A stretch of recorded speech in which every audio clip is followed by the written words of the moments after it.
On August 4, 2025, Russia officially ended its self-imposed moratorium on deploying missiles once banned by the INF Treaty, shattering a cornerstone of European security. The Kremlin's announcement was a clear signal. The old rules are gone, and a new era of confrontation has begun. Dmitry Medvedev warned the world to expect further steps, making it clear this was not about negotiation.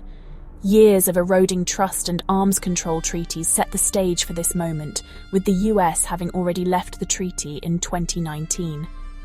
Now, with Russia's formal exit, the guardrails preventing a missile standoff in Europe are gone. Russia quickly closed airspace over its Kapustin Yar missile test range, signaling readiness to test and deploy the very systems the INF Treaty once eliminated. For Europe and Washington, the message is unambiguous. The threat of intermediate-range missiles is now an immediate reality. The INF Treaty, signed in 1987 by Reagan and Gorbachev, was the first to eliminate an entire class of nuclear weapons. It banned all land-based missiles with ranges between 500 and 5,500 kilometers, systems that could strike European capitals in minutes, leaving no time for rational decisions. By 1991, nearly 2,700 missiles were destroyed, and on-site inspections built fragile trust between the superpowers. The removal of weapons like the Pershing II and SS-20 Sabre fundamentally changed Europe's security landscape, ushering in a period of calm. For over 3 decades, the treaty prevented surprise nuclear strikes and allowed for strategic predictability. Its collapse unravels that progress, reintroducing the instability and fear that once defined the Cold War.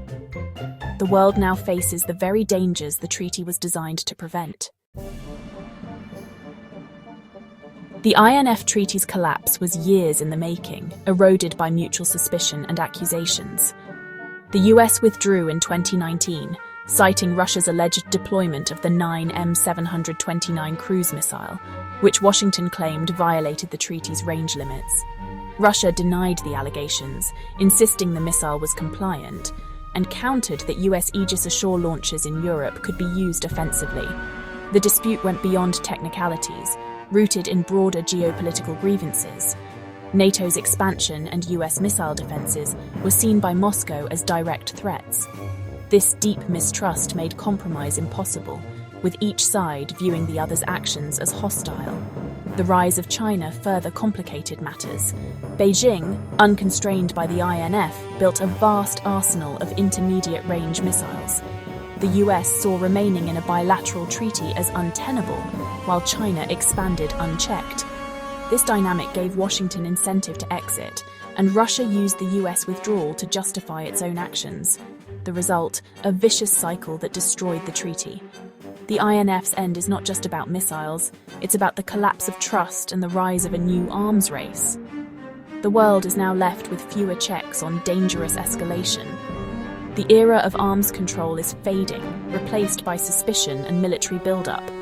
The consequences are global and profound.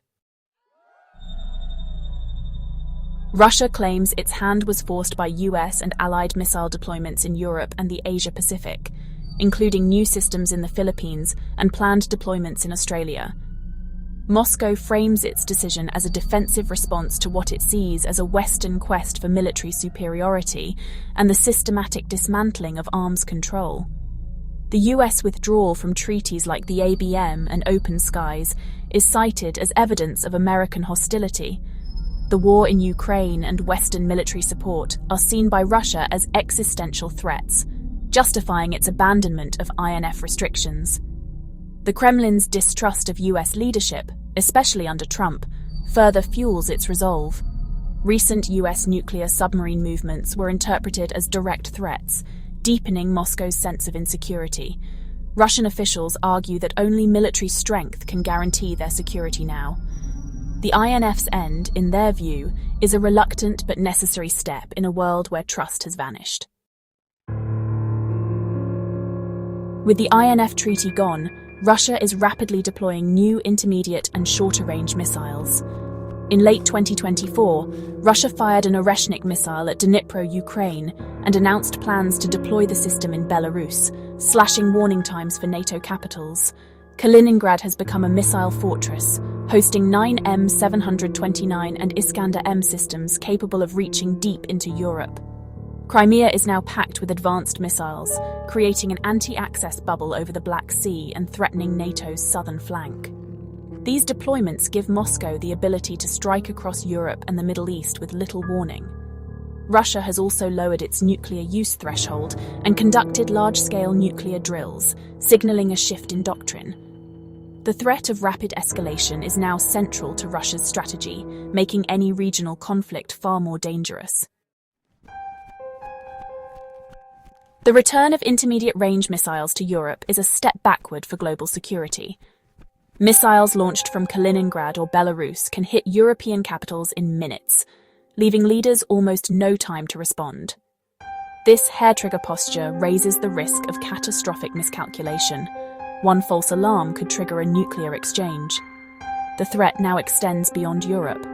Russian missiles from the Far East could reach the US West Coast, putting cities like Seattle and Los Angeles at risk. Russia's increased military activity in the region signals it's considering these options seriously. The UK and other nations are also within range, forcing them to rethink their defences. Missile defence is costly and imperfect, fueling a security dilemma where every deployment prompts a counter-deployment. The result is a spiralling arms race that drains resources and increases global instability. The world is once again living under the shadow of sudden, devastating attack. Russia's abandonment of the INF Treaty is celebrated by its political elite as a stand against Western arrogance. State media frames new missile deployments as restoring strategic parity, not escalating conflict. Yet there's disappointment beneath the surface, especially regarding Donald Trump. Hopes that Trump's America First approach would lead to a grand bargain have faded into disillusionment. Influential voices like Alexander Dugin now call Trump totally mad, lamenting lost opportunities for partnership. The Kremlin sees Trump's unpredictability as dangerous, making trust impossible. This deep mistrust of US leadership has convinced Russian strategists that only military strength matters now. The era of arms control and trust building is over. Russia is preparing for a new era of power politics. The Russia-US standoff is sending shockwaves worldwide, forcing countries like India to reassess their strategies. India, long balancing ties with both Moscow and Washington, now faces new challenges as Russia grows closer to China, India's main rival. China's participation in joint naval exercises with Russia heightens New Delhi's anxiety. India's National Security Advisor's upcoming visit to Moscow will focus on understanding Russia's intentions and the impact of new missile deployments in Asia. The end of the INF Treaty could spark a missile race in Asia, prompting India to bolster its own deterrent. European and Asia-Pacific nations are also reconsidering their defences, with some contemplating new missile deployments. The demise of the INF Treaty has triggered a global chain reaction, making the world more unstable and unpredictable. The death of the INF Treaty marks a turning point, the collapse of arms control that kept the Cold War cold.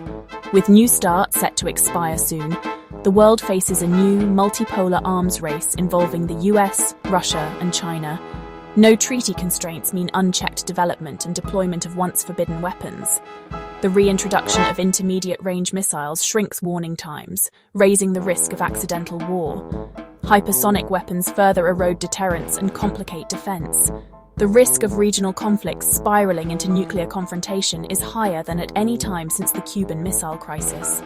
The world now stands at the edge of a new, perilous era, one where trust is gone, and the shadow of nuclear war looms once again.